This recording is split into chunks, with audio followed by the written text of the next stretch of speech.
I will say Lisa's had a very difficult and no communication situation with her dad for a long time. So it could be really weird for her to go to and sit by his bedside. I understood that part. And I think that, obviously that's not what Larsa and Lisa are fighting about. And I agree that I think the way that Lisa threw her out of her house, I thought that was pretty awful because she did it so publicly and yelled and just kept saying, there's the door, there's the door.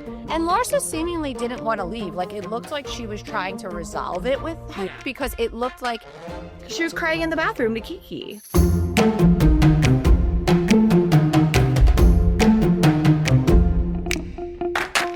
Welcome to Cocktails and Gossip, the podcast where we drink cocktails, but you better believe we're going to spill the tea. We chat reality TV, celebrity blinds, and the hottest tea from BravoandCocktails.com. And as always, it's all alleged and just for fun. We do not verify our blinds. I'm B. And I'm Amanda. Let's get into this week's tea. What's up, cocktailers? Hello, Amanda. Hi, everyone. Hi, B. So we have a little bit of a different but very exciting episode for you guys. So just a little bit of a different format, I guess we'll put it that way. So we'll catch you guys up on what's been going on with Bravo, especially on Miami, since it's premiered since we've last talked. But we were lucky enough to get an extra special guest to come chat with us, Justin Anderson. So you guys know him as he is a great social media personality. You might have met him for the first time as Kristen Cavallari's best friend. I get so much joy out of just laughing with him at his hilarious Instagram. He's an entrepreneur. He is an amazing colorist he's partially retired. He'll tell us about that in the interview. So unfortunately, because of graduation season, B was at a graduation during the time when he could record with us. So Tracy and I got to do the interview.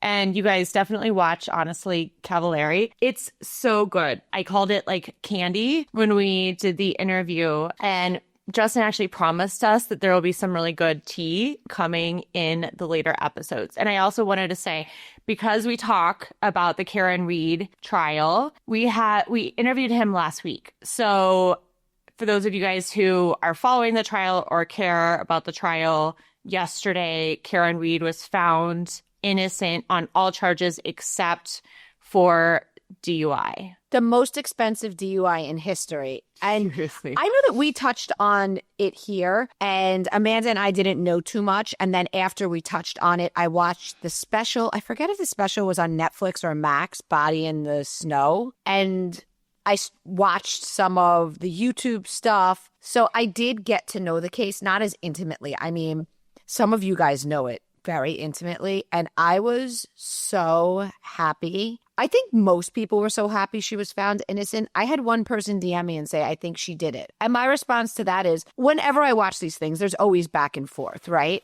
But to convict somebody, it has to be beyond a reasonable doubt. Right. And in my opinion, it isn't. I don't believe she hit him, but even if you think she may have, there's still reasonable doubt. And the sad thing is that, will John O'Keefe, it sounds like you went out. Oh, there you are. Will John O'Keefe get justice? Because whomever did this, like, as an example, she got that DUI. So are they going to go back and give all the people, the cops and the wives, DUIs that were driving? Have they all had their license suspended? Are we going to go back and, I mean, a lot of the evidence I think was destroyed, but are we going to go back and look into any of this? Or does it just end with Karen Reed? I don't know. It is the American way, right? That you are innocent until proven guilty. And I just seeing what I've seen from the case, I'm the same. I'm not watching court TV every day, but I've been following it really carefully. There is plenty of reasonable doubt in my mind, and it does not I don't think she did it. I feel my heart goes out to the family who still has not seen justice for who actually did it. And I actually asked. That's like the hardest part, especially It now that is. she's free. I'm like, that part is great, but his poor family. Yeah. Well, and I asked Justin actually during the interview, which you guys will hear. I said, if she's found innocent, do you think that anybody will actually go and follow some of the leads that everyone is seeing as, all this other evidence that there could have been multiple other suspects in this case? Right. Well, I mean, you guys will hear a little bit more, but I think there's a doubt. I think this case has raised so much visibility into how much corruption is there. And so I really hope that at least, the corruption will be, somebody will work through the corruption to still find who killed this man. I think hearing about the corruption, and again, I don't want to make assumptions that it's widespread. It's really based on what locals have DM'd me and said to me. Right. But I do know, because I have good friends of mine that live in Boston and the surrounding areas, it's very much like a big little town. So it's very interesting to see how all these people are like interweaved and all of that. Yeah. One thing I want to say, and then we'll wrap it up because I know you and Justin spoke about it, is something that annoys me is people are like, oh, well, she's not likable.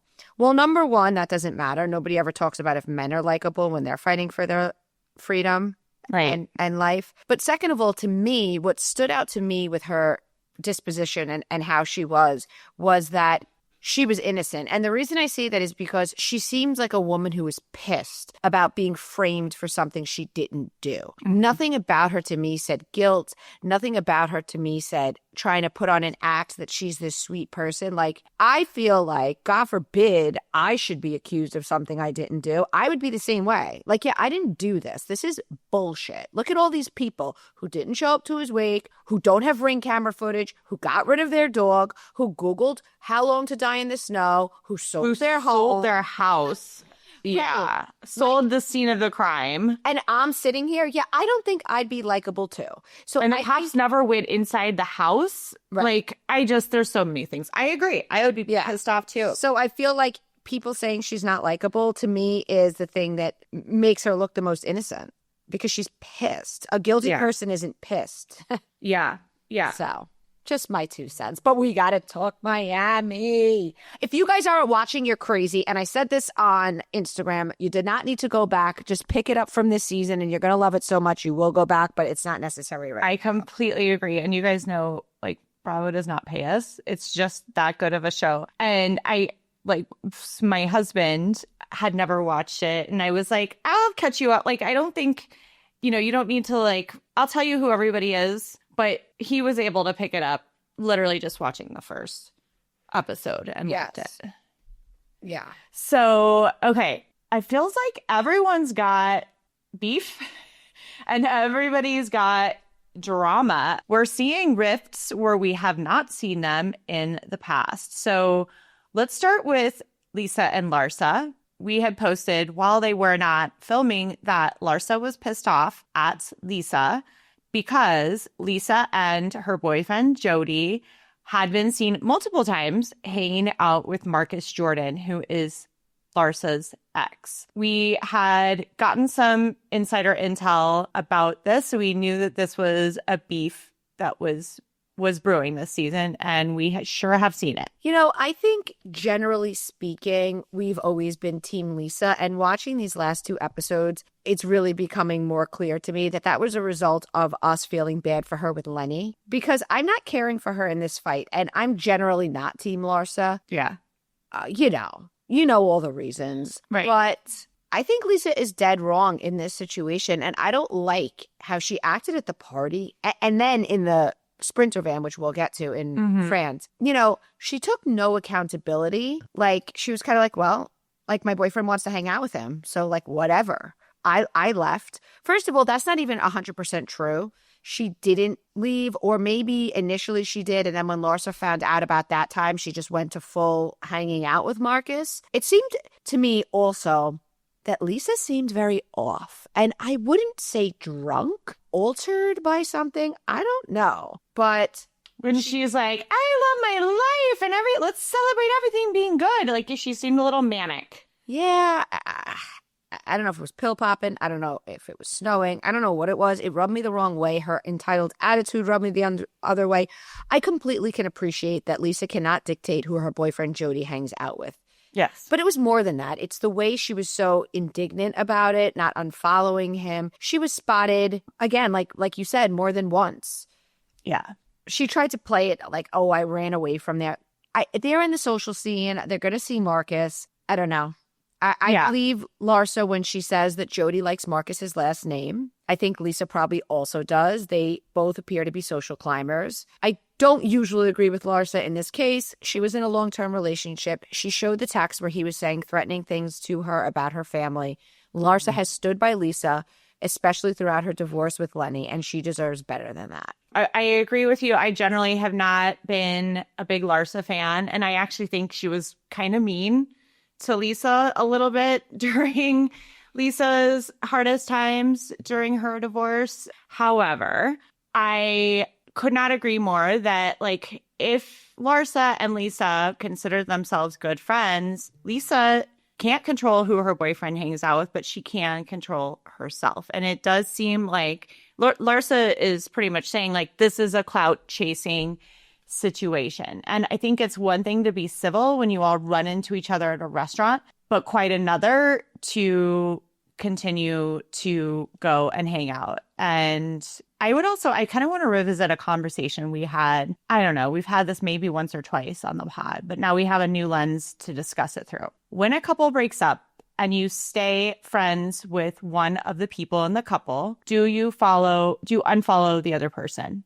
And this is always dependent on the situation, of course, and how amicable it was. In this situation, I would most definitely unfollow Marcus. I think if Jody's friends are with him at a club, because I believe Larsa when she says, Jody, you guys were not friends, like you're acquaintances. You know him through me. Right. You know, if Jody wants to go over, say hi and chat, that's not Lisa's problem, nor can she control it. But her sitting in a booth in a VIP section having drink service as Marcus is with a new woman, that's not okay. I would not behave that way. We see them. So now we see them get to France. It's like pure comedy that they're in the same Sprinter, obviously set up by production. This is not an all-inclusive Cancun resort where everyone hops in the same bus.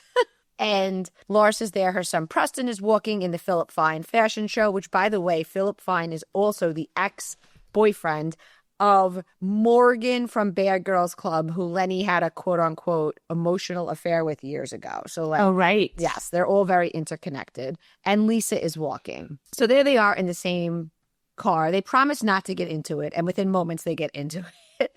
Poor Preston is in the front seat. Jody's really showing his ass. I didn't like his disposition. I didn't like how he was. He has all the skiing rumors where he said in the first episode, you want to go in there for some AC, which people are saying means adult candy. Lisa denied it. Then he posted something that was like kind of a denial, but also like everybody in Miami does it and I'm an adult. So if I was, it's none of your business, which is true. But, you know, and we're just going to talk about it then. That's fine. So Larsa says to Lisa, you know, you said everyone knows who you are. Like, who am I, Lisa? We're friends for 15 years. I'm the mother to 4 children. I'm an entrepreneur. I'm a good friend to you. What did you mean by that? Yeah. Now, at that point, we all say things in anger. Everyone has done it. At that point, Lisa should have said, I had too much to drink. I was angry in the moment. Of course, I don't believe that. I shouldn't have said that. Yes, I'm upset with you, but I don't believe that. She did not. She doubled down. And so then she goes, and my father's sick. And Larsa goes, right. So why are you here? Mm-hmm. Now, listen, wasn't the nicest thing to Larsa to say, but in light of the fact that Lisa wasn't willing or able to apologize for saying, essentially, what did she mean by that? That she was a hoe, right? Yeah. You know what? Yeah, what are you doing? If I'm Larsa, right? I understand it was a low blow, but if I'm Larsa in that moment, yeah, your dad's so sick. What, I should give you grace? What are you doing here? To walk in a fashion show? Maybe you should be in Canada with your father.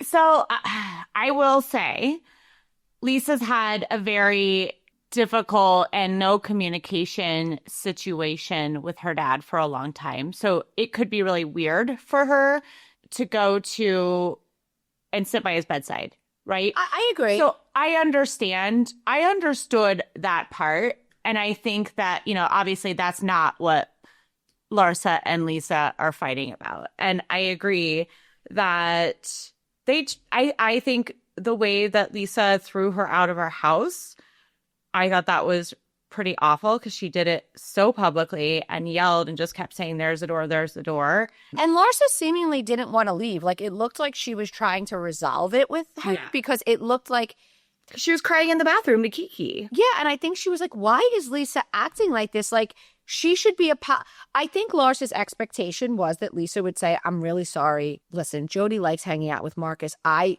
will make sure I will unfollow him, and I will make sure that if he is around, I don't hang out with him. Like, I really can't control Jody. I'll mention to him, like, let's not hang with him. But she didn't do any of that. She just was making it worse. Like, basically, Larsa was upset about it, and she was like, tough shit. Yeah.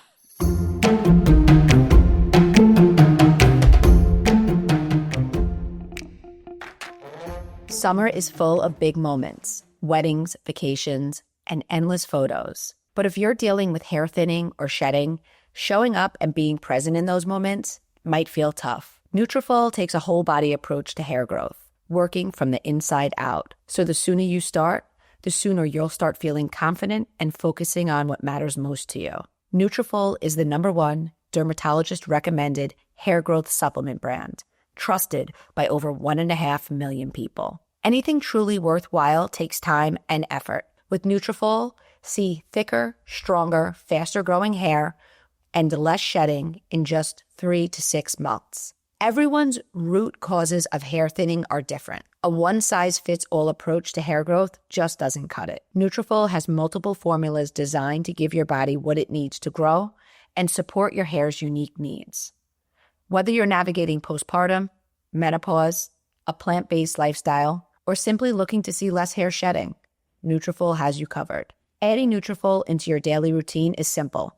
Purchase online, no prescription required. Automated deliveries and free shipping keep you on track. Plus, with a Nutrafol subscription, you can save up to 20%. You'll have access to free one-on-one naturopathic doctor consults to support you on your hair growth journey. And a Headspace meditation membership is included. This summer, stop worrying about your hair and start making memories.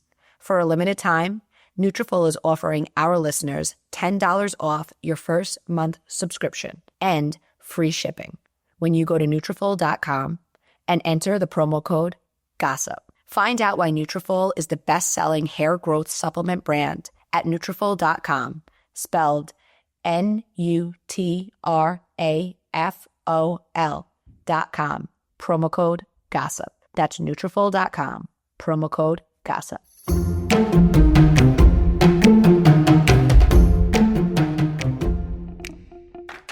So that's where I'm like, is she just doing this for a storyline, or I don't think so. I think that we have forgotten how self-absorbed Lisa Hochstein is. Yeah. As a result of Lenny being such a piece of shit and her having 2 young children and having to go through that, and then the mother-in-law going against her. And I think that we forgot or missed, those that are newer to the series, that we've been very critical of Larsa being self-absorbed, which, don't mistake me, she is. But birds of a feather flock together. And they are 2 people who really live in their own worlds.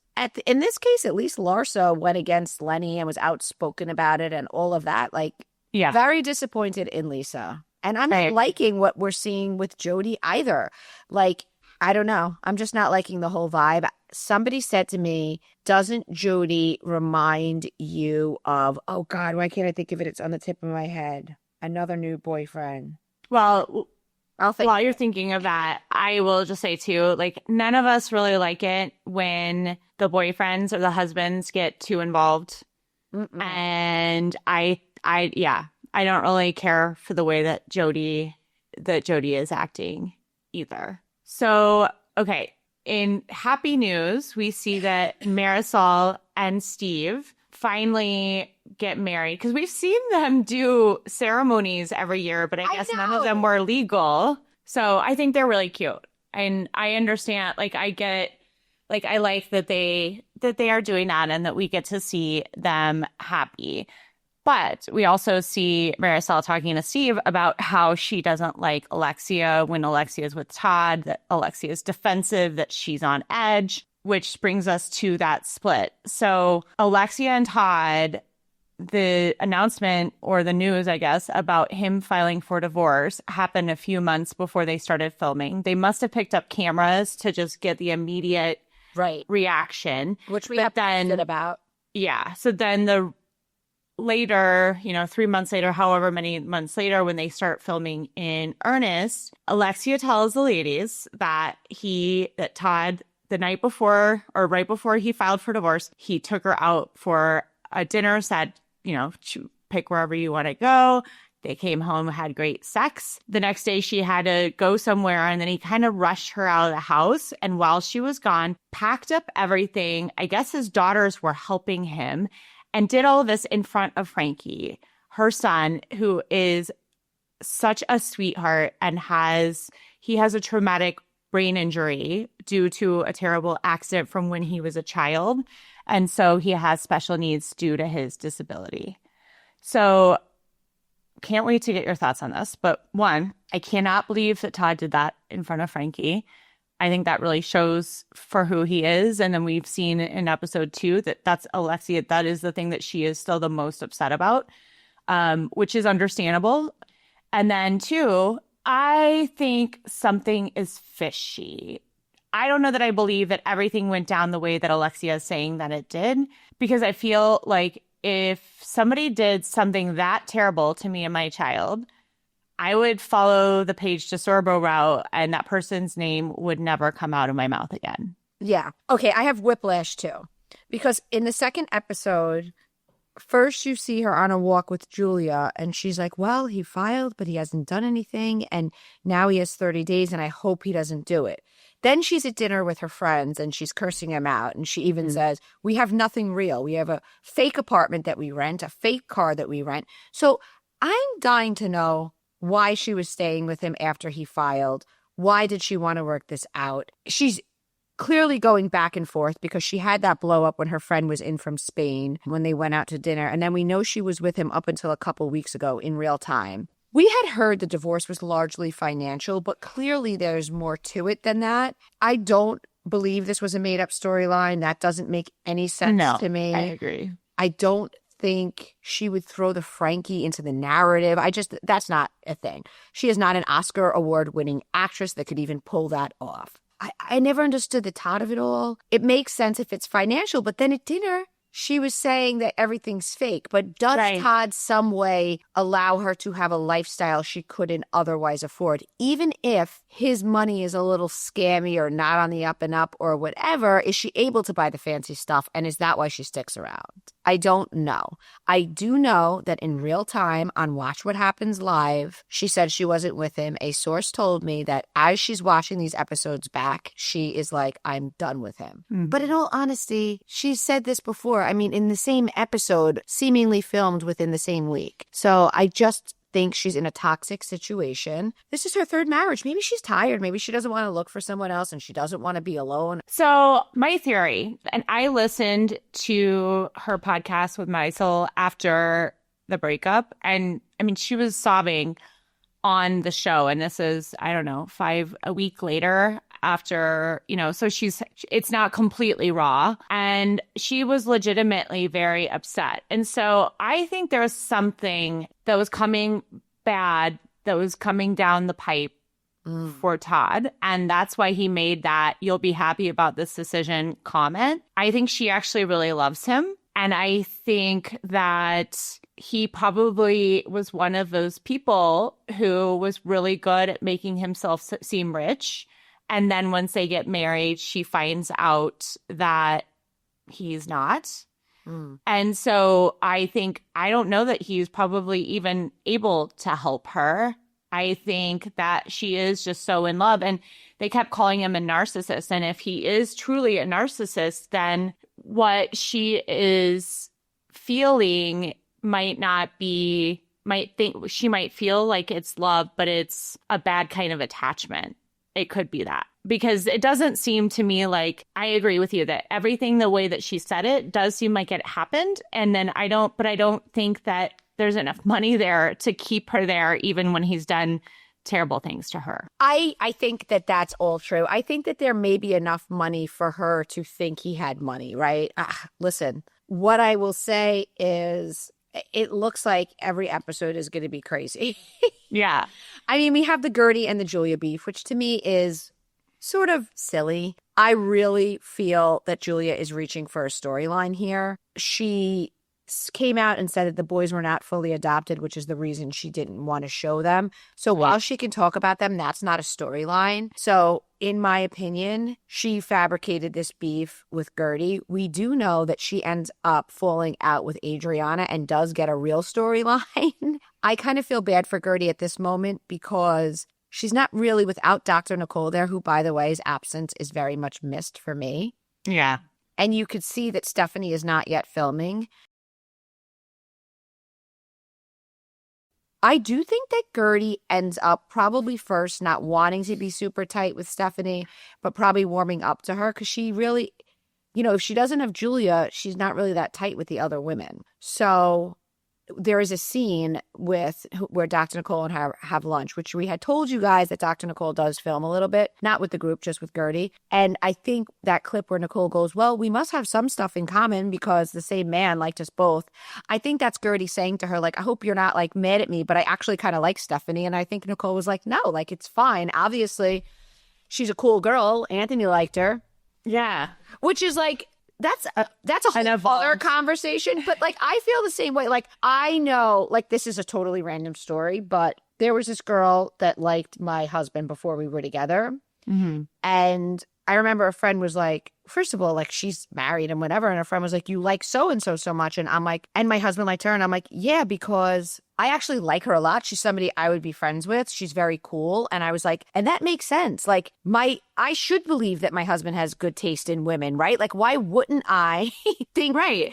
Like, so like, I understand the natural animosity that somebody would have initially, but it makes total sense that if Nicole were to film with Stephanie, she'd probably like her. They probably have similar ways and values and all of those things because, right? Yeah. I mean, I don't know. I completely agree with you. Without going into too much detail, I have been in a similar situation. I'll just say it. I met my ex-husband's girlfriend at the time, and she was lovely.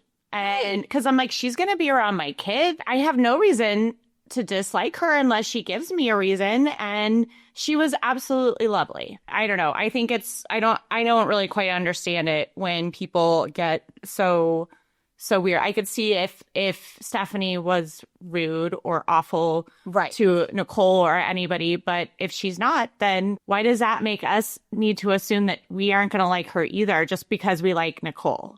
And I think it kind of gives us hope that Nicole would come back because Stephanie's also married. I think it would be totally different. I hate to say it, but like if the girl was single, but like if the girl's married and happy in her new relationship and you guys are married and happy with your kids in your new relationship, then why can't we all be friends? Yeah, I completely agree. We love you guys. Stay tuned because after this, you're going to hear the awesome interview with Justin Anderson that Amanda and Tracy did. We love you guys. Bye.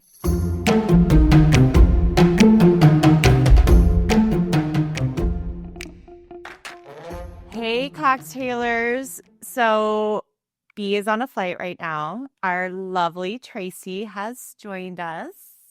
Hi, Amanda. Hi, cocktailers. And I hate to tell you guys this, but we've been keeping a secret from you because, I don't know, we never like to talk about it before we have a really awesome guest on, just because we never want to jinx it. So today we have a very special guest. I think you guys are going to be super psyched and you're going to just leave this conversation smiling because in the 2 minutes that we have already been chatting, I am smiling ear to ear. So today we have Justin Anderson. You guys will know him from his new show, Honestly Cavallari, with Kristen Cavallari on E! and Peacock, as well as from his success as a hair colorist to the stars. And of course, through his social media, which if you're not following him, pull out your phone, follow him at Justin Anderson on Instagram, where we get to see slices of his life with his sweet partner, Scoot, their dogs, Clark and Kevin. And of course, my favorite, Justin, has hot takes on everything from TV to meme people to the internet to true crime. Justin Anderson, welcome to Cocktails and Gossip. Oh my God, this is so excited to be here. I feel like you and I have like been friends for so long. This is just like full circle. I love it. I know, like stuff goes down in the DMs, I feel like, and we're excited to have you today. Yeah, because I'm like obviously a super Bravo fan. And like years ago, I was just telling you this before we got on here. I'm one of those people that like always has to get to the truth, or like I hate anything that like is like a lie or whatever. So I've like messaged you about like things that I know for real in the DMs, and you're like, like when we first started messaging, you're like, wait, is this really Justin? I'm like, yes, and I want to tell you the truth about everything that's happening with this situation. So we've been friends for a long. Oh my gosh, I just love it. And I'm like, don't use my name, but this is the actual truth. This is what happened. So guys, sometimes we'll say, and we have information from a source. This Justin may or may not have been one of our sources on some of our tea. I am the source. I talk way too much. It's like a problem. But I'll never say anything that I don't know the actual truth about. Like, it's so funny right now because of the new show, Honestly Kept Cavallari. Like, whenever you do like a show like that, a lot of people want to talk on podcasts and stuff. And I get nervous because like I say too much. So I'm like, I can't really do other people's podcasts because I like get myself in trouble all the time. This is a safe space. Like the first say from a safe space, and I'm like, I want to do it. I love Bravo Cocktail. Yes. Oh my gosh. Well, we have to return the compliment because we've been watching, honestly, Cavallari. Is it? I struggle. Cavallari. I hear both. It's Cavallari. Cavallari. I think people always like want to make it more like different than it actually is. Just straight up Cavallari. Kristen Cavallari. Yeah. I have to say, congrats on the show. It's so good. It's like candy. Just you get to the end of the show, you're like, wait, it wasn't long enough. That wasn't enough. I like that you said candy, because when we first saw the first 2 episodes, when a show like that happens, you have no idea, obviously, how they're going to edit it and put it together. And Kristen really agreed to do this show because it was like she was like, I want this to be so real. Like, I want it to feel like you're just like following like a half an hour of whatever. And like nothing is like a scripted whatever. So we were like really nervous when we first saw the 2 episodes. And I watched it with my husband and my sister, who's one of my best friends. And both of them said that they're like, oh my God, this is the kind of show that you want more of. And I think it's because like so much happens in a half an hour and it all feels just really fun and it's like playful, that I'm really excited about the show. And I feel like reality TV's kind of been missing that for a little while, like just that real like spontaneous, real friendships, real fun. So thank you for saying that. I feel the same way. Yes. Oh my God. It's so good. Listen, I lived for you outing the hookup between Kristen and Glenn Powell. Like the image of them dry humping is like, that's what I needed to get me through my life right now. So question is, did you say it and have like an oh shit moment? Or were you like, I know my best friend, she's not going to be that mad at the end of the day? Well, it is one of those things like what I was just saying about like, I don't hold back. And I really come from that place of if something happened, who cares? We're all adults, like whatever. So Kristen was like, oh shit. And her publicist Jack was there and he like wouldn't even look at me when I walked backstage. But it was one of those things where in my mind, like, let's say it was something terrible that I didn't want people to know. Like I wouldn't say it because I'm like obsessed with Kristen. I would jump in front of a bus for Kristen. So for me, I'm like, she hooked up with Glenn Powell. Is that a bad thing? Like, he's hot. It was fun. They're 2 adults. What's the big deal or whatever? But yeah, like maybe the dry humping wasn't like the best words to use. Like even today, somebody on Instagram just sent me like a media clipping that said like Kristen Cavallari says she dry humped Glenn Powell. Like that's what they write in the article. I'm like, that's so embarrassing and that's all me. So yeah, there's a lot of stuff like that. I mean, there's just like this show too, as it goes on, like stuff comes out that like I'm actually a little bit nervous about. So we'll see. Well, I think I personally find that dry humping is a lost art. So I grew up like Mormon. I was like a full-on Mormon growing up. So we like talked about dry humping all the time. And I didn't realize how stupid of a phrase that is. But it's like, yeah, when you don't go all the way, you're dry humping, right? Yeah, exactly. Totally. It's so good. It's so good. I mean, since you're feeling open right now, any other A-listers, any other tea you want to spill with us right now? Oh, any other or from the show? Oh, in the show, there's people coming on. I really don't want to ruin anything just because I want people to have like surprises, because there's very few surprises in life anymore. But there's people coming on. Like there's a couple things that like kind of clear the air that I think people are going to be like, oh shit. And I do think, unfortunately, in the Bravo world, like it's going to start a little bit of shit because it's stuff that people questioned for a while. And Chris very much told the truth, very much told the truth. And I think it's going to start some stuff. And it bums me out because there's nothing mean about it, but the truth will come out on like some fun things. Yes. Well, we love to hear that. Also, on last night's episode, we learned that Harry Jousey sent Kristen a dick pic. And since you're her BFF, you got to see it. So can you describe it in 3 words for our listeners and my horny pregnant self? It is beautiful, girthy, and it's just like a healthy, beautiful looking penis. Like I just love just like a pretty penis. Like a lot of times penises aren't pretty. It's funny though, because obviously like I'm Kristen's gay best friend. So like I see pretty much anything that's sent to her. So anyone messaging Kristen, just know that I see everything. And Yes. she kind of held the dick pic from me for a while. So when she finally showed me, I'm like, how was I not the first person that you ran to with this? Because it was just like, it's a real beautiful penis and he should be very proud of it. Oh, yeah. God bless. God bless. Yeah. And now everything makes sense. I always think about this thing with guys. Like when guys have, obviously he's a good looking guy and he's tall, but when guys have that real confidence that come where you're kind of like, how is that guy so confident? It's like, oh, because he has a huge, beautiful dick. If you have a big, pretty dick, like you're going to walk around the world like you own it. Oh my God. I love that so much. Oh my gosh. And so I guess you get to see all of the dick pics that come Kristen's way. Oh my God. Do you compare them? Yeah, I kind of do. And I'm usually like the instigator where I'll be like, because I don't think girls ask for dick pics, but I always be like, Kristen asked. And she's like, Justin, I'm not asking them, whatever. So yes, if it happens, I'll probably end up seeing it. I don't think that's a big secret, but yeah, I'm her best friend. Like we share things or whatever. I also think when people send a dick pic, they're obviously proud of it. And they're probably not that worried if like their best friend sees it because they're like, whatever, it's pretty. Like I would show anyone my dick. Oh my God. After the show then. We'll just go. We'll pop back on camera. Don't threaten me with a good time. Where is our HR department? Oh my God. I would be the worst with an HR department. Oh my God. Okay, so we know that you're a Bravo super fan. So I feel like it is only fair to ask the question that you and Kristen have asked guests on the show. Who is your least favorite housewife and why? Oh my gosh. Okay, you want to know, here's something, this is like me talking for real. Okay, remember how I used to talk nonstop about Bravo? Because I love Bravo, I watch it, and I will just talk about anything, right?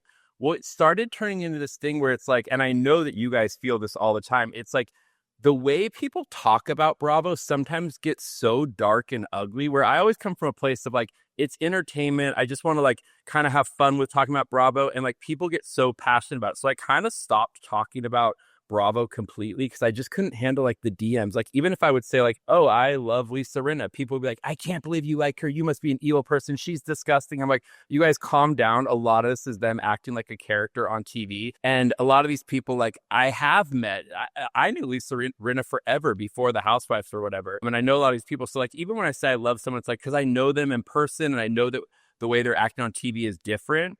So most all of them that I've ever met, I really like them in person. They're great people or whatever. Oh my God, I'm trying to skirt around the question. I fucking Jen Aiden. Jen Aiden's a fucking nice.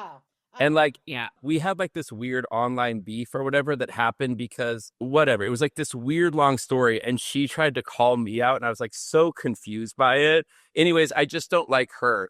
But beyond that, it's like, it's usually like when people are, I don't like when there's like a boring housewife. And by boring, I mean, like, you can just kind of tell they're checked out. They're not really, like, engaging with the cast. But beyond that, like, there's not a lot of them that, like, I hate. I think a lot of them bring something to the table. And lately, I can't stand that. I feel like so many people are so aware of what they're going to look like on camera that we're not seeing who they really are. And I feel like that's an issue with Housewives. So, like, I like the Housewives that just put everything out there. Like Miami is fucking insane. It's so good. Yeah. So much fun from episode 1 all the way till the end. It's just like you feel all these women being exactly who they are. Yeah. So who do I not like? I agree. I agree. think most of at least our cocktail folks feel the same way about Jen Aiden. She just has like a nasty edge to her. Yeah. But And the thing is, too, like, I actually always was kind of like, she's fun at the beginning. And so what essentially happened is I met her at BravoCon years ago, and I was so nice to her because I don't have beef with her. So I was so nice to her, whatever. And then after something weird happened, and I called out something weird that I'd heard that she did, like all of us talk about, oh, did you hear that so and so did this? And then she messaged me like, why were you so nice to me if you were to talk shit? And I'm like, first of all, what did you want me to do when I met you? Just be rude to you? Because I think that you and I have nothing, whatever. So I think that just recently, that whole thing that came out with her at the sandwich shop or whatever, and the way she was talking to the people, like, you know, that whole thing that happened. Yeah. yeah. And everyone, it's like, that's exactly who she is. She's not a nice person. She thinks people are beneath her. And so a lot of times you don't have to say anything. Like, the truth ends up coming out. We see people's true colors. And I think she's a fucking asshole for like talking to somebody at their workplace like that. And I saw it firsthand too. Whatever. Do you have any all-time favorite housewives? All-time favorites. It's so funny because when I say who my favorites are, they're kind of like not controversial, but they're the ones that get everyone fired up. And it's because I really like big fun personalities to watch. And I'll always say these things, like sometimes I'll say, oh, I love so and so, like because I think they're fun to watch on TV, and people are like, I can't believe that you would like them. And I'm like, are you guys forgetting that Bravo is for our entertainment? It doesn't mean that I want to live my life like this person or like I agree with every take that they have, but I like really exciting big personalities. Like Bethany Frankel forever will be one of my favorite housewives. I just think she was, no matter what, she was fun to watch. Do I disagree with her sometimes? Maybe. Actually, I don't disagree with her very often. I really think that we're a very similar personality. So I like Bethany Frankel a lot. I love Lisa Rinna. I thought Lisa Rinna was fabulous TV. I love this. Everyone gets so mad about this. I love Ramona Singer. Like, I love watching Ramona. I think that like watching somebody who's that fucking delusional on TV is so much fun. And I know there was like this whole thing where people bring like politics into it, and they're like, you can't give someone like that a platform. And I actually completely disagree with that, because I think the point of reality TV is to see parts of life, good and bad, that we like or we don't like. And that's the reality of the world. So when people say like, oh, I heard that Ramona is conservative or whatever they were mad at her about, or she might be racist or whatever, I'm like, Ramonas exist out there. And if anything, we should be watching and see like, oh, that's a perfect example of a person that we don't want to be. Like, we can't act whatever. Am I making sense? Yes, 100%. I love that outlook. Like, I always go back to like Stassi Schroeder and how they didn't put her back on Bravo. But I was like, don't you want people to see her take the steps to make amends for what she did? Like, isn't that the point? Yeah. Like, learn. We need to learn. We need to see. So I do not believe in that like cancel culture at all, especially in a world like Bravo or reality TV. I want to see people mess up. I want to see them mess up over and over. And I want to see how people around them react on the show, because that's how we actually learn. So a lot of times the people that I liked are like those personalities that kind of get people fired up a bit. Wait, like who else is like another one that like I love? Oh my gosh, mine are all really bad, because I really loved Candace on Potomac, and I'm so bummed that she's gone. So I really do like the ones that cause a lot of waves. Maybe I am a fucked up person, or no, I do like watching it because it's so different from my reality that like it's really exciting to see these people. Well, I think she is top 10 in terms of reads. Any housewife, like you put her against anybody, and like I'm probably choosing Candace. So I don't know if you've heard this, but we shared that we were hearing this was happening a few weeks ago, but Monique Samuels is coming back to Potomac. Wait, do you want to know that like I was so upset when she left, because Potomac was my favorite. This last season was really boring, unfortunately. I think they'll come back, but Potomac's always been one of my favorites, and I loved Monique so much. I loved the big thing that happened between Monique and Candace. As fucked up and crazy as it was just like wild TV or whatever. So I was so bummed when she was leaving, but I really like her. Do people not like her? I think she's definitely polarizing too. Yeah. And I think the whole her versus Candace thing was one of those times, and I feel like she got put on pause, as she, Yeah, because there was like got violent, and she should have. Yeah. I'm excited. I always really liked her. And I think what I find really interesting about her is that there had been rumors at the time when she was on the show about cheating. It was even, I think Giselle even brought it up on camera. And, now she's single. And so it should be interesting just to see what she brings to us. Totally. What life looks Oh like. my gosh, I didn't even realize that she's single now. I wasn't following like her life after the show. Oh, what a bummer. I love them together. But yeah, I know. there was stuff about like her with her trainer, right? Yeah, with her trainer. Exactly. And there's been some rumors going around recently as well about her with a previous coworker as well. Really? It's gonna get Yeah. good then. Yeah. Yeah. We will see. Yeah. I actually, knowing that, because you lived in LA for quite a while, right, Justin? Yeah, I was born and raised in LA. Like I'm like one of the few like an actual like born and raised in LA my whole life. All my family's there. Like that's my world. So did you work with Rachel Zoe at any point? I didn't work with Rachel Zoe. It's funny because like the hairdressers, hair colorists, makeup artists, stylists, yeah, we're all kind of connected and we all know each other. We're all constantly talking. But Rachel Zoe had kind of been out of the styling world when I was really doing a ton of hair, and she was kind of working more on her brand and stuff. So no, we never shared any clients. We weren't friends. Jeremiah Brent was a really good friend of mine, and he used to work for her for a minute. I think he was on her show for a minute. He's the guy that's married to Nate Berkus now. Oh, yeah.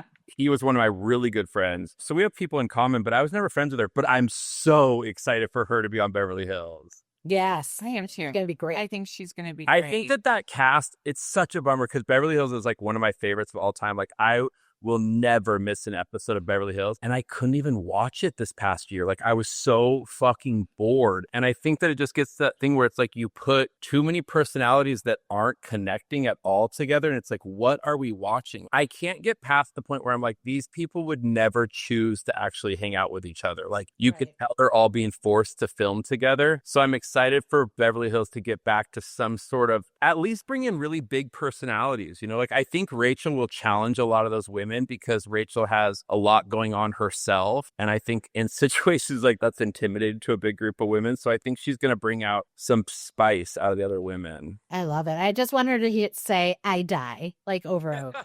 I'm like waiting for that. There's a thing about a little bit though. I'm kind of nervous because I think that Rachel, even when she did her own show, she was very good at like being the Rachel show and her little one-liners or whatever. I'm really curious to see how she does with a cast though. It's like she could either get really quiet and weird, like remember the Vidal Sassoon's daughter that was on the season one time? Yes. That's kind of like, what is she? Like Rachel could either be kind of like that, or she could come in and kind of dominate the cast. Like I'm so curious to see which direction it goes.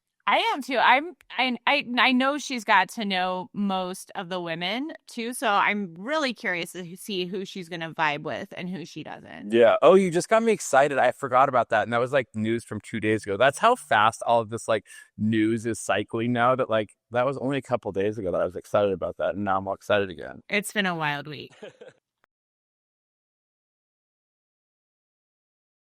Do you have any favorite moments from the show that you're doing now with Kristen that you think we won't get to see? It's so crazy. Okay, so this show was, because it was filmed so fast, we had cameras there all the time. Like even like when we did Very Cavallari, that was like you kind of have times where you'd film like, oh, we're going to send a crew to the house Tuesday from 5 to 9, or you're going to meet at this restaurant, whatever.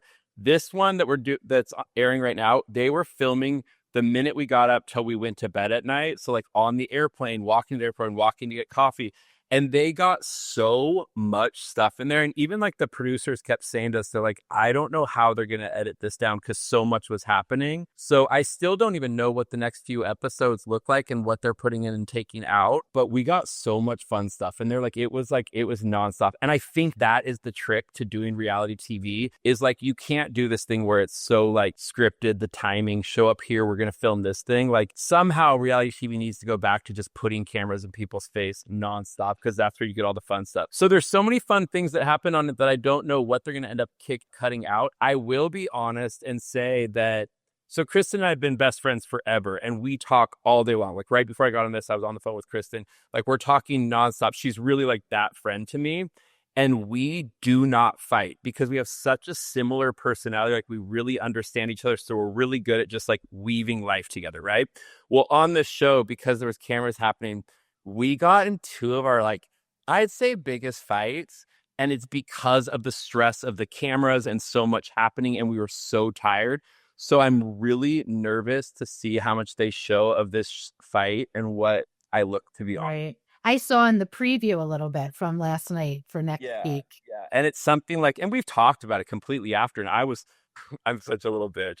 I'm like, I'm a crier. Like I cry a lot, but I'll never let people see it. But like, even after that fight, like I was like sobbing because it's like, what happens is you get to a point where you're so physically exhausted that you don't even know what you're talking about anymore. And that's kind of what this fight was. Like we were talking about two different things and kind of going in circles that at the time I didn't even realize what was happening. And then, so I'm actually curious to see if they do put any of it in the show. I'll probably learn a little bit about myself, like what the fuck I was actually talking about.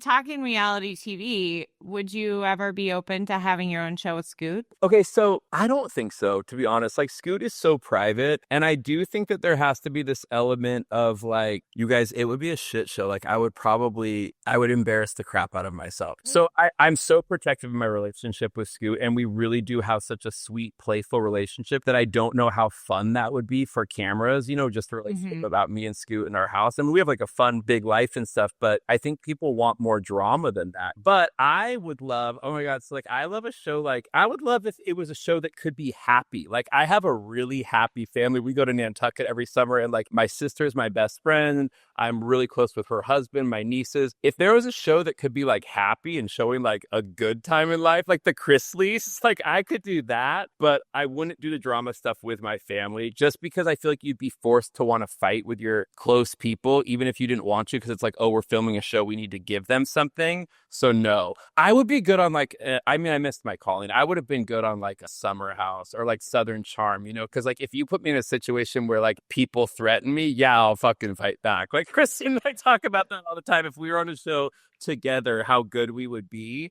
But with my own people in my life, I don't think I would give them enough drama. That makes sense. Yeah. And that makes me really, really happy for you. I agree. I think it's a shame that people find just happy, no drama to be boring. Yeah, they do. And I'm very aware of that, but like I'm one of those people that like I loved having like the Chrisleys on in the background just because it made me feel like wholesome. It felt like a Hallmark show. And I really like that. That's like, I wish everything could be like Christmas year round. So that's kind of the world that I live in. I don't like put on this positive thing on Instagram. I really like to live in positive, fun spaces, but I don't know if that makes for good reality TV all the time.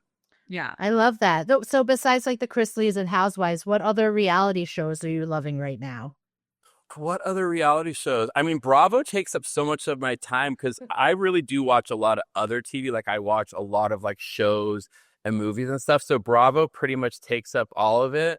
I wasn't able to get into Mormon Wives just because I think that like I grew up Mormon and that's such a weird sensationalized part of Mormonism that I never saw. So it felt like very scripted to me. But I heard that this season gets really fun. So I actually want to get into the Mormon show. It's so good. I know everyone says that to me. And I feel like that's just also what reality TV is. Sometimes like you have to get over the hump of like the first season because the first season's awkward on a lot of shows because it's people getting to know each other, get used to the cameras. So I think I need to get over the hump. I'm going to get into that show. I'm going to start watching it for sure. I'm going to make a confession about Mormon Housewives, Secret Lives of Mormon Wives. I watch with the remote in my hand and will fast forward just because I feel like it's one of those it's like a TLC show, where it's a lot of recap and like, here's what just happened and here's what's going to happen. Yes. And so once I figured that out and just started fast forwarding through a lot of the recap stuff, then it felt like it moved faster for me. And I really enjoyed it. And it is really good. And I'm fascinated, the cocktailers know, by religion in general, but Mormonism, I think, is just so interesting to me. And so seeing that side and seeing, for example, Jen Affleck in the first season where they have a baby blessing but in the baby blessing, only the men are priesthood holders. And so the men are doing all that. And so then she's just sitting there awkwardly watching while they're doing this very important religious ceremony over her baby. You know, there's all these just really interesting little things that you pick up watching the show, and it makes you really not understand necessarily, but it makes you, it opens your eyes to like the sexism that is in, that we, at least in those relationships that we see, and some of the just kind of just the smaller details that kind of make some of these women who they are. Yeah, I mean, you just nailed it all right on the head. And I like have to be honest, like since I did grow up in that world, there were so many things that I just thought were normal that I wasn't in the Mormon church like before I got out of high school. My parents pulled us out, but it wasn't things that I didn't realize till later in life. And you're exactly right. There's so many things where you're like, what the fuck? How is that normal? And how do we just think that was normal? So yeah, I see why the Mormon religion is so interesting to people. And the Mormon religion just in general is interesting because like everyone's weirdly really pretty. There's a lot of money for whatever reason. Like Mormons are just interesting people. Yeah. So I get it. Yeah. Yes. I guess it's not, yeah, I lived it. So I know you've been watching the Karen Reed trial.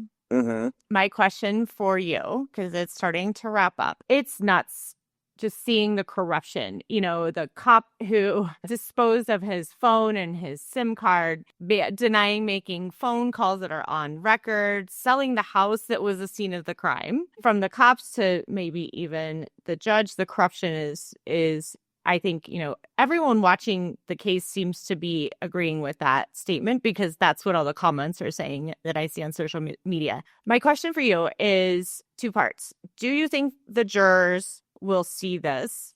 And if Karen is found innocent, do you think anyone will actually look into who actually did it? I mean, those are like the two biggest questions that we all have because you don't know what the jurors are thinking, because we have to remember that we're going online and we're reading things, we're watching videos that are explaining things more, and the jurors are really just seeing what they're allowed to say in court. And there's so much that this shady ass dirty judge is trying to hide from the jurors, so they're not getting that information. And I really think about that because I told you guys before we got on this that I watch every minute of this case. Like I have a notebook, I take notes, I watch every minute on YouTube all the way through. And I really think about like, if I was a juror and I was listening to this, would I be able to piece together all the corruption that's happening here? And I do think that they can, because there's so many holes in the story. And when they start to mention certain things and the prosecution is objecting, the jurors have to sit there and be like, wait a second, what are they trying to hide from us? You know, why are they trying to hide the fact that there was x-rays taken, that nobody's showing us the x-rays, that nothing was broken on his body? Why don't they want us to hear about this dog, that the dog missing, and the man John O'Keefe had dog marked on his arm? But there's so many things that I think that they're like, yes, there's something shady here happening. And if she is found innocent, I think she's such a badass, Karen Reed. And I have become in contact with some of her friends that I talk about on social media so much. And like, what I know about this woman is I think that she will write a book, do a show or something, make a shitload of money, and I think she will go after these people personally. I hope that somehow she can do that. But yeah, I think people are going to go after these people who've done all this corruption. And I think that's also what gets so many of us like fired up, is we want to see this corruption go down because there's so much of it that's happening. And none of this would be taken care of if we weren't all fired up online. And I think that's the beauty of like online sleuths and all this stuff. Like, we are actually making changes now. We're demanding the truth to come out, because had so many of us not been talking about this, Karen would have been locked up. Like, they tried to get her to give a plea deal before any of this happened. And it's like shady stuff like that happens every single day. So I hope she takes all those fuckers down. Like, all of them. They're all so disgusting. Oh my gosh, I love it. Sounds like you could write a book with. I could write about it. And the other thing is like, if you don't watch the trial, like really pay attention to it, I get where people be like, no, it sounds like maybe she did hit him with her car or whatever, especially if you just listen to what they say on the news and the media and stuff. But I don't think there's anyone who, if you really paid attention to the trial, I don't think there's anyone who could like confidently say she's guilty. There's just no way. Like, that's how corrupt this case is. Totally. Well, The truth is coming to the light in so many areas. It's like everyone's realized that Blake Lively is an absolute asshole and she's trying to ruin a man's life. I mean, she's a monster of a person. She's like really a terrible person. And coming from that Hollywood world, like I was around so many people and I really got to know so many people. And Hollywood's very small. Like you hear things over and over. And I was always really aware of like which people were talked about a lot as just being nightmares or whatever. And it always comes to the light. Like I could sit here and just name the people off who have just been like plucked off that I heard over and over from very small groups of people. And Blake Lively was always one of those people. I never directly worked with her, but I was friends with like makeup artists and stylists and all this kind of stuff. And one time I remember Blake Lively had like really bad hair color. So I was like, oh, should I fix her hair color to someone on her team, whatever? And they were like, Justin, I would never put Blake on you. Even someone who was working with her at the time was like, you're way too nice to work with somebody like Blake Lively. Like she's a nightmare or whatever. And that was everybody's story about her. So then when something like this comes out, I'm like, yeah, of course. I heard about that for so long that it makes complete sense. So I like that we're living in a time where like the truth comes out about people. Like you can't fake it anymore. If you're not a good person and you're trying to be public, people are going to find out. Like you can't hide that shit anymore. Totally. Question, taking a little turn here.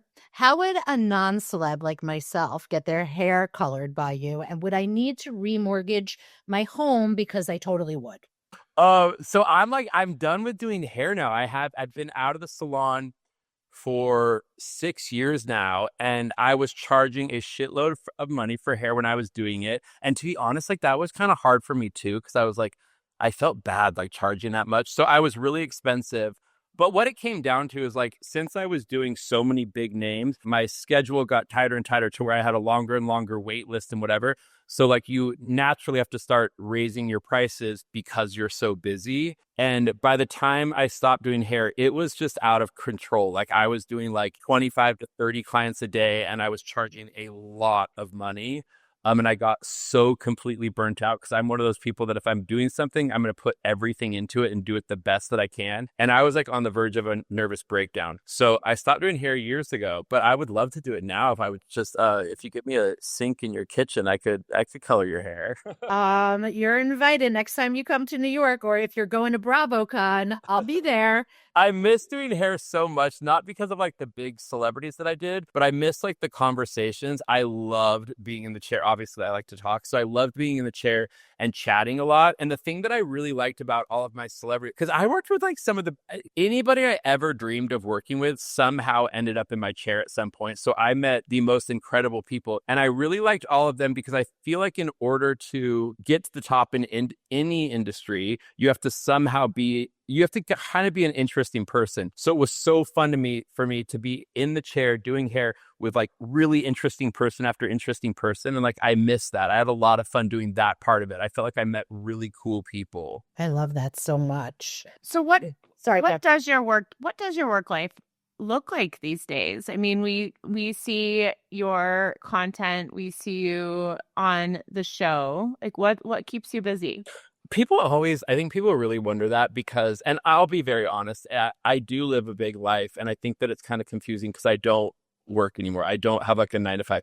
I'll be very honest here right now. I was very smart from a really young age about money. I saved a lot of money. I got into real estate. I bought my first. Oh my God, I'm going to say too much right now. I bought my first piece of property when I was like 21 years old in West Hollywood, and it was really expensive at the time. And then basically what I did was every 2 years, I would buy a new piece of property, rent out the old one, have the new one or the old one kind of pay for the mortgage on the next one. And I kept rolling that by the time I retired, my biggest moneymaker was doing real estate over the years, 20 years of doing that. And then I did make a lot of money doing hair a lot because I charged a lot. I had 2 businesses that I sold my portion of the business. And that was like my biggest money maker. I've always been really good with money. So right now I'm in a place in my life where I wouldn't say that I'm retired because there's so many other things I want to do in life, but I'm a little bit burnt out and I want to figure out what I want to do that makes me happy, seems fun. And I'm not on like a money chasing journey right now, which is a great place to be. So if anyone's listening, they're young, when adults tell you to pay attention to your money and save it, try as hard as you can to do it. I know we're in a fucking hard time right now and everything feels expensive. And the thought of saving money seems ridiculous to anyone. But the earlier you start, the better off you are. And I read a book when I was really young called Rich Dad, Poor Dad, and that completely changed my life. So if you're a parent and you have a kid who's about to go to college, make them read that book, because my parents made me read it at a young age. And I swear that changed my whole life. Rich Dad, Poor Dad. It'll teach you how to be rich by the time you're 45. I've read it too. And Have you read it? I have read it. It's yes. a life changer. I read it at such a young age and it changed my life. I lived by that for so many years and you just have to start young. So yeah, long story short, right now I'm just kind of enjoying life and I want to figure out what I want to do next. I want to do only things that make me happy and smile right now. Me too. You guys, I worked my dick off for so many years though, and I was so stressed and like running all over the place so yeah, right now I'm kind of like enjoying where I'm at. Mazel where you used to be. Yeah. I love that for you. Can you share like any past stories of like the craziest thing that's ever happened to you at a celebrity appointment? At a celebrity appointment. Yes. And I always get in trouble for this because big name celebrities, they somehow travel and it follows me forever when I tell stories online. But yes, I have some crazy ass stories. And I don't know, I would want to like almost write a book just for the fun of it because people would have so much fun with the stories, but not to expose celebrities. I don't like exposing celebrities because I feel like that would make me as a person look like shitty and people couldn't trust me. But I want these stories to be known because yeah, I saw the craziest shit ever. Because like for my biggest celebrities, I would go into their home because like if they were so famous that they couldn't come into the salon that I was at the time, or at the end of my career, I had a space where I would do all of my clients. It was completely private. It was just mine, but people would still have to see each other there. So if I was doing an A-list big celebrity, I would go to their home so it was as private as possible. And the shit that I would see was crazy. I mean, one really big client, I met her for the first time and her assistant brought me into her bathroom and she was butt naked and had do her hair while she was butt naked. And she was kind of out of it on pills. And it was like really awkward right away. So there were situations like that. There was some people who were obviously really mean, but I'm very big on boundaries and I'm very protective of the people around me. Like if you're my friend or my assistants, I was really protective of them. And there were a lot of people who were really mean to my assistants. And so I got in fights with people, and I never would go back to do their hair. People knew, they were like, oh, Justin will fire you in a second. I didn't care how famous people were. If they were mean to my assistants, I would fire them, never go back to them. And it was like a funny thing that people would joke about in our industry. So yeah, I've seen some crazy ass shit. And yeah, some crazy ass shit.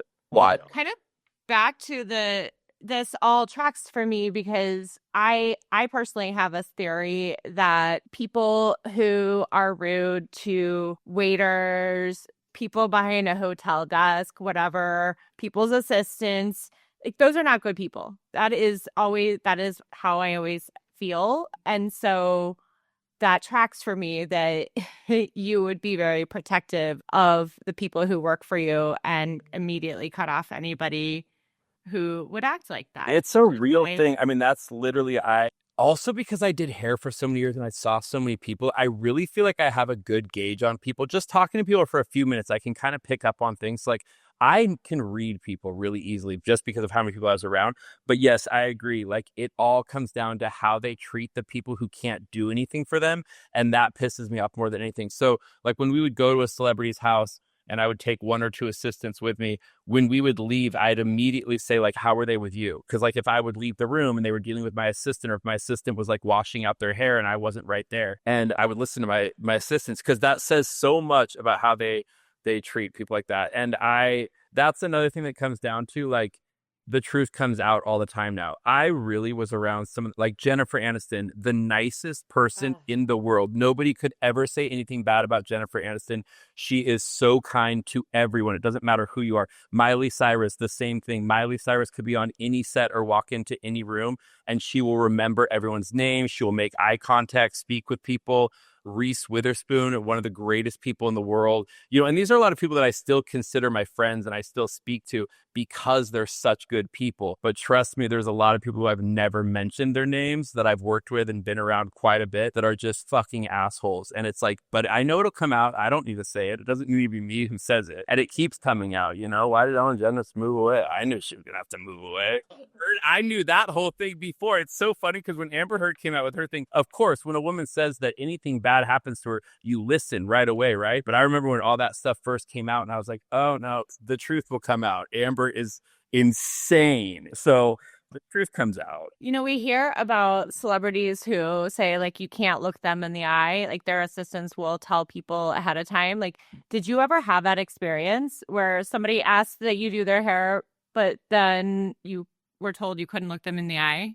I would not walk into someone's home if they said anything about eye contact. That's like a fucking psycho person. So like if somebody said that to me, like, Justin, will you do so-and-so's hair, but you can't look at her? I would laugh so hard and be like, yeah, right. I wouldn't do that for $1 million. But no, there are stories about that. And there's one big celebrity that I can think of in particular that, yes, it was said a lot. And it was very true that she would say that, but I never actually worked with her. But so no, I couldn't do that. Sorry, my husband just walked in the room and I completely lost my train of thought. I was just about to say something really good, though. Oh, God. Yeah, that definitely happens. But no, I wouldn't work with somebody like that at all. Oh, but like another thing is like, for some reason, I feel like I could get along with anyone. Like if somebody says, oh, so-and-so's terrible, I could sit with them and I swear I could become friends with them. I've been like this since like I was a kid. Like everyone in my family was like, Justin, you'll talk to anybody and like, I could make anyone mean be sweet to me just because all you have to do is like ask them questions about themselves, tell them they're pretty and like, like whatever. And then they'll get on your good side. So I was really good like that, like with the crazy celebrities. But then after a while, I was like, oh, I don't want to be around them because they're not a good person. But there's this one celebrity in particular, really big actress, Academy Award winner, very famous. And I remember when she was first coming to me to get her hair done and was it her makeup artist or her hairdresser called me, the guy who styled her hair. And he was like, I just want you to know, like, she's really mean. And like, just like, don't say anything, just, kind of like do her hair, like prep me for it. And I was always like, what are they talking about? She came in, we were best friends. The next day after I did her hair for the first time, she sent me a huge bouquet of flowers. When she left, they gave me a huge hug and was like, I love you. Like, you're so special. And they literally said, they're like, don't try to hug her because everyone knows that, like, I love to hug people. So I don't know. I'm like a bad gauge with that at first because, like, I really feel like I can break anybody who's really nasty at first. But then I'll see through it, Totally. Sometimes people's teams are worse than the celebrity. Oh, my God. That's a real thing. Yeah. And it just gives the celebrity a bad name. You're so right on that. Sometimes there's people who are very famous and it's the people around them who are the worst. So another thing that would happen, a lot of these people, because I would be working really close to them, going to their home and we become close or whatever. And they'd always invite me to go to like dinners or birthday parties or like travel with them. And I would love them as a person, but I'm like, but the people you surround yourself with, I can't be around them. Like I would go on vacation sometimes with celebrities and it was their friends who would like, they would act like they were famous. Like that never made sense to me. Like we would go out and like they would be rude to the waiter or like be pushy trying to get into somewhere. I'm like, you're not her. Like you need to stop. Like it's just, that's a real thing. People who surround themselves with celebrities, they start to act like the celebrity themselves and they're almost worse. People are the worst. People can be the worst or the best. Yeah, it's true. True. So you mentioned that Scoot just walked in. Is he making dinner tonight? What are you guys having? I love seeing what he makes. You guys, he's the best cook in the world. Like he has spoiled me so bad. Like I don't even like to go out to dinner at all anymore. So I would rather eat his food. Oh, right now we're cleaning up because it's like we're going into summertime. So I think he's doing salmon, broccoli, and a salad tonight. But he is the best cook like in the world and takes everything like too far. Where sometimes I'll be like, Scoot, don't put in so much energy. Like I want to like sit down and like catch up with you at the end of the day. And he will cook for like hours, like everything's done to perfection. I'm so lucky for that. Beyond. Oh my God, yum. That's hungry. Are you gonna be attending BravoCon this year or no? I don't know. It would be fun to go in the way. So honestly, Cavallari, they put it on Bravo at the beginning to premiere it, but it's really like an show. But Peacock is involved with Bravo. I would like to go if like I had a reason to be there. Like I'd love to like If I had a reason, because I feel like, well, the last time that I went, I'll be really honest with you. When I went with, me saying I'll be honest, like okay, so the last time I went to BravoCon, I went with Teddy Mellencamp to fill in for Tamra for their podcast because Tamra couldn't go, or she was on a show, so she couldn't do the podcast. So I went, and there's something really kind of too much for me behind the scenes in that world. Like, there's a lot of really big egos, and like, I almost got uncomfortable because it feels like there's a lot of people like getting ready to fight with each other, like look at each other or whatever. So me being there, I felt like I was a bystander backstage, and that made me feel a little bit awkward. So if I was invited and I was there for a reason and I could just genuinely have fun meeting everyone, talking to everyone, that'd be great. But I think when I went with Teddy, there was like this whole thing of like, grab someone, get them to come up and interview with you. And the whole idea is like, get some sort of juice out of them. And like, so I felt like this like dirty little creep backstage, you know? So I don't know if I want to do it in that way. I'd want to go just strictly to have fun and just like chat with people and just be in that world. Like, I wouldn't want to be in any slimy position. Yeah. Well, I'll have given birth, so I'm going to be on a drinking binge and I will be there. So you and I are going to party. I will say it was so fun. So when we were there, they had us like in the back where everyone would come in before they go on stage or whatever, in like the red carpet area. And they put us at this table where we were like doing the microphone interviews or whatever. And when I would walk out into the BravoCon area, it is the most fun group of people you'll ever be. You guys have obviously been there, right? I've been to New York and the Las Vegas one. Yeah, so like everyone there just wants to party and have fun. Like, I would be in heaven there, just like doing the fun part of it. It's a really fun event. Like, everyone's just there to like laugh and have a good time and like get crazy. And like, you all have this like one connection, which is like Bravo. And so it's just a fun environment. So I want to go and do it the fun way. So I could be your drinky buddy. Sold. Seriously, definitely sold.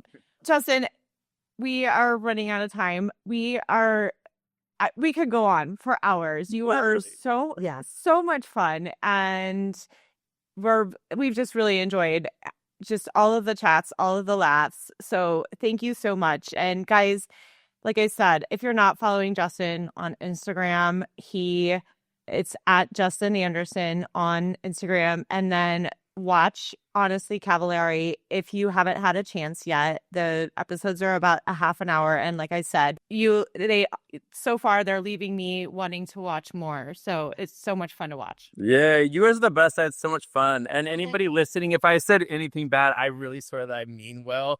I do kind of talk too much, so I run on. And also, you guys can edit this down if you need to, because I talk a lot. No, we love it. And you have We want big dream of it. You must come back. Oh my God, I would love to. You guys are the best. I seriously appreciate you both having me. We Thank love you you. so much. Love you guys. Have a good night. You too. Bye. Bye. Bye.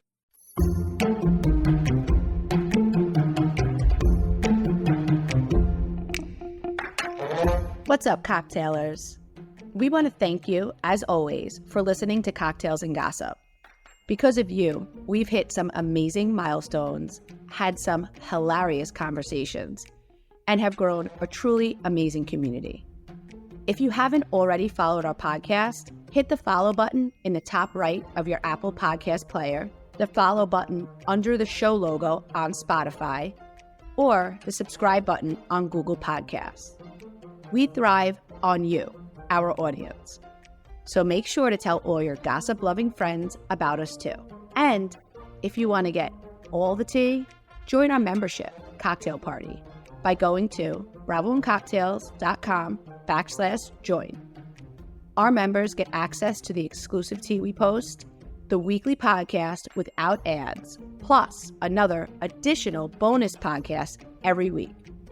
And of course, members also get to join us on our monthly live cocktail party Zoom, where we talk about the latest tea and even share tea that's just too hot to put in writing. Last, but maybe best, our members get access to the Cocktail Party Discord, where you can chat with Amanda, me, and all of the other cocktailers as well.